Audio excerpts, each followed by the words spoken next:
Hey, badass business owners. Today's episode is inspired by an email that I received last week that is way too common. This individual was wondering how they could grow their business. They've had the business for several years, but they've kind of hit a plateau. They also have a full-time job. Well, this probably sounds like a lot of you because I know a lot of you do reach out to me. But here's kind of the situation that happens. For most people, when you have a full-time job, you start your business as a side gig, a side hustle, something that you dream of building big to one day take over, so this way you no longer have to do the day job. But here's what happens. The business grows to a certain level and then it kind of levels off. And the reason that it does that is you kind of become stuck. You want more business, but you really don't know if you can handle it because there's so much going on and so much pull on you, and there's only so much you can do and still work. What happens is subconsciously, we hold back the business. We kind of let it stall at this particular level, knowing we want it to grow bigger. So there's this internal push and pull inside of us that says, God, I want to grow this business. I want to make it more so I can quit this day job. But then there's the other side of you, like the good cop, bad cop thing. And they're like, whoa, slow down, Nelly, because you can't keep going. Because if you do, you're going to be so torn between both jobs and you're just not ready yet to leave that job. And that is truth. That is so true. Because what happens is our brain wants to feel comfortable. It wants to feel safe, and fear kicks in and tells us, wow, you're not ready to jump and make that leap full-time into that business because it's not producing enough money right now in order for you to pay your bills. And that is a very true statement. But here's what happens. Without you jumping ship and doing it full-time, you're also going to continue to limit it unless you do a few things. So let's talk about what you need to do if you are stuck in this position of being torn between making the leap to full-time business owner or continue to do it as a side gig, but continue to find ways to grow it. The first thing you have to keep in mind is there's only so much you can do. You can continue to keep your full-time job and grow the business, but in order for you to grow the business, you can't be doing the business. So let's take a look at a couple of options that you might have. The first one is that you no longer work in the business, but you manage the business. So this way you can stay on top of phone calls and customer follow-up and all that other stuff. And yet you hire people to do the actual work within the business. Now, the important thing is if you go this route, your margins on your products have to be able to cover these people that you're going to hire. And you're probably going to take a hit to the amount of money that you take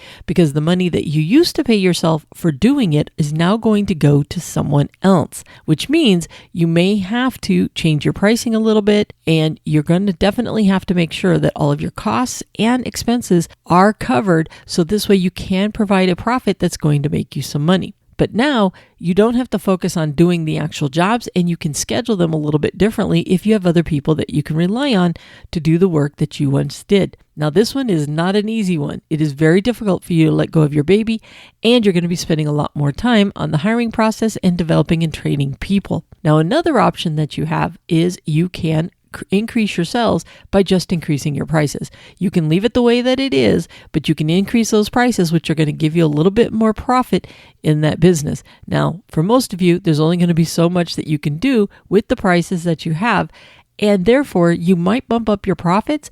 Your question becomes, is this enough to be part on the side that you need, or does this create a big enough gap for you to be able to make that leap? So this way you can build up money to make that leap a little bit easier because you know you're going to have some money in the bank because you've been charging higher prices, making a little bit more profit and stocking it away. Now, another option that you have is a hybrid of those where you can look at your pricing so that way you can bring on some more people and you're still working in the business, but now you have some help. And this allows you to be able to take on a few more jobs. So this way you can get the jobs done quicker so you can actually take on more jobs, and or you can split off and they can do some jobs and you can do some jobs. And pretty soon you're able to build up some of that money so that you can feel more comfortable with making that leap. Now, for most of you that are stuck in this position, you've probably been doing some type of hybrid or a version of this. The problem is you're going to have to work out those numbers to ask yourself what needs to be true for you to continue to work in the business and grow your business, because it's going to have to be done through other people. And because you're going to have to do it through people, you're going to have to make sure that you're definitely priced correctly and that you can cover the payroll that you're going to have with them doing the work. For those of you that are like on the fence and you know you really need to jump because it's really the only way that you're going to grow the business, that is definitely the hardest challenge because now you have to do it mentally and you have to be financially set up to be able to do that. For some of you, believe it or not, by you just going full time, you might be okay much quicker than what you think you're going to be. And here are those types of people. If you are turning away so much business today, the odds are that once you are able to do this full time, all that business that you're currently turning away is going to turn around and lead to more money. Just work the numbers like I'm always saying. Are you turning away enough business that's going to make up a big chunk of the money that you are walking away from? If the business that you're turning away looks to create a big dent in that money, then you're probably much closer than what you think you are for making the leap. Now, for those of you that are like, nah, it's a steady Eddie kind of a thing, I don't have more, you might want to try to see if you can drum up more business so you can start turning away business. And then you can start saying, all right, the business that I've got, I'm going to start putting away as much money as I can.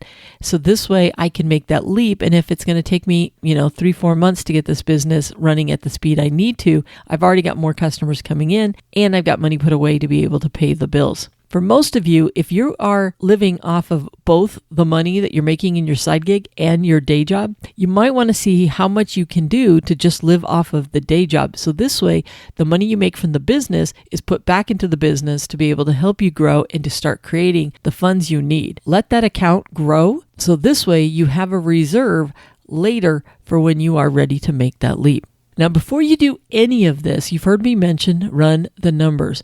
It's very important that you take stock of where the business is today. So please make sure that you pause and say, okay, what are my sales running?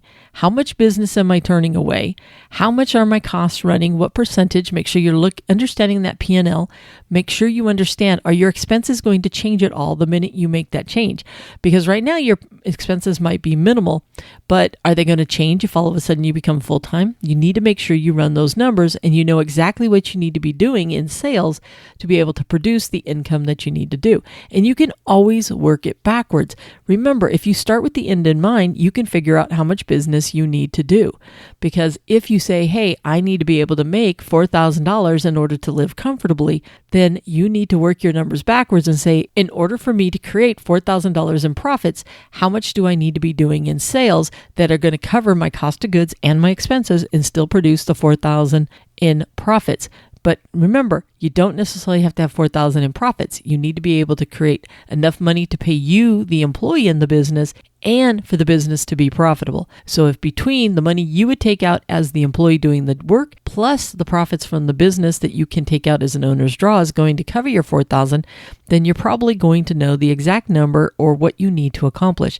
So let's make up some numbers here. Let's say that you're doing about 20 jobs a week, working your day job. Well, when you run your numbers, you discover that you need to do about 60 jobs in order for you to be able to make that leap. Is that possible? Or can you raise your prices and get that down to about 50, 45 jobs?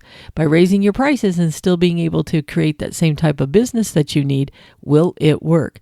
The important thing is, know your numbers, know your costs, know your expenses, how much you're going to be able to make as a laborer in your business and how much you're going to be able to make in profit, and will that cover the gap? Because once you know the number of what you can do, then you can put together a plan. Because if you're only able to do 4 or 5 jobs a week right now, and you have to jump to 25, let's just say, then you just have to ask yourself, do I have how much of that business is currently knocking on my door today? And is it reasonable for me to assume that I can do 15 jobs in a typical week? Listen, no matter what, it's going to be a gamble, whichever direction that you choose. Whether you choose to stay at the day gig and hire employees, that's a gamble. If you choose to jump ship and just go at this full time, that also is a gamble. So either way, you're gambling, which doesn't feel good and comfortable with your system, which is why you are stuck today.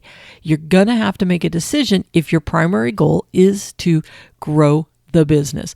If you're perfectly okay with working your day job, let's just say you really enjoy what it is that you do and you don't necessarily want to leave, then have realistic expectations on what the side gig is going to do. It'll still be there. Even if you run a side gig for 5, 10, 20 years and it's something you enjoy, That's fine. There are people out there that have done this for years where they have had a side business that they've done for the last 5-10 years, but they love what it is that they do and they make great money. They have great benefits and they don't necessarily want to leave. Because like I just mentioned, benefits are one thing that causes people to stay at their job. Benefits are not cheap and you have to pay for those as a self-employed individual. So that's a new expense that's going to go down if you make that jump. So keep that in mind when you're booking out what's going to change about your expenses. Like I mentioned earlier, keep in mind that you're going to have to start paying for your insurance if you make that leap. But like I said, it's perfectly okay to stay at your job if that's what you choose to do. I mean, if you have a massive, amazing 401k and you'd be crazy to leave, at least for now, then I get it. Being a full-time business owner is not necessarily for everybody.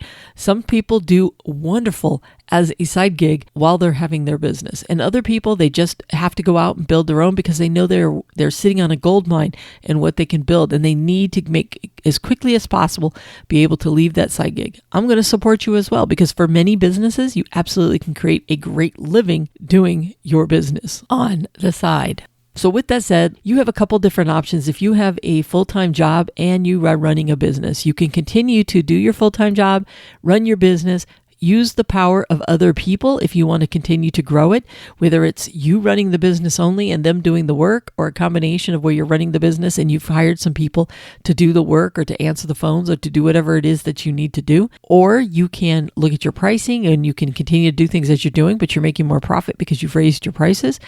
Main thing is, if you do plan to make that leap, put some money away. So this way, you know, you've got your bases covered for several months. And like I said, build that business to where you're turning away business, because once you quit the day job, you can contact all those people that you've had on hold and start booking business.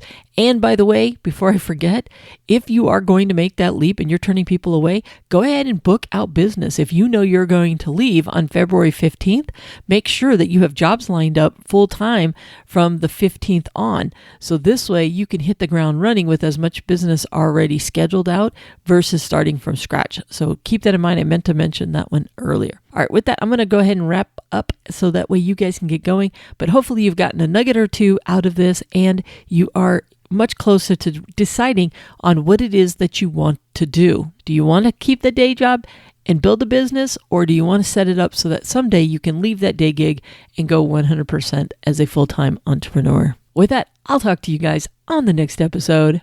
Bye for now. Hey, badass business owner, before you go, as you know, I'm a huge believer in you knowing your business numbers.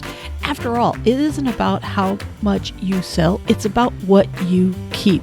And the best way to grow your profits is to start diving in and understanding those business numbers.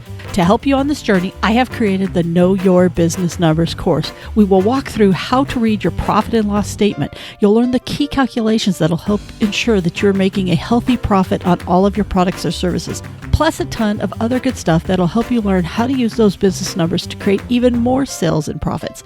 Just check out the link below in the show notes or visit knowyourbusinessnumberscourse.com. So if you're ready to increase those profits, it's time you start diving into your business numbers.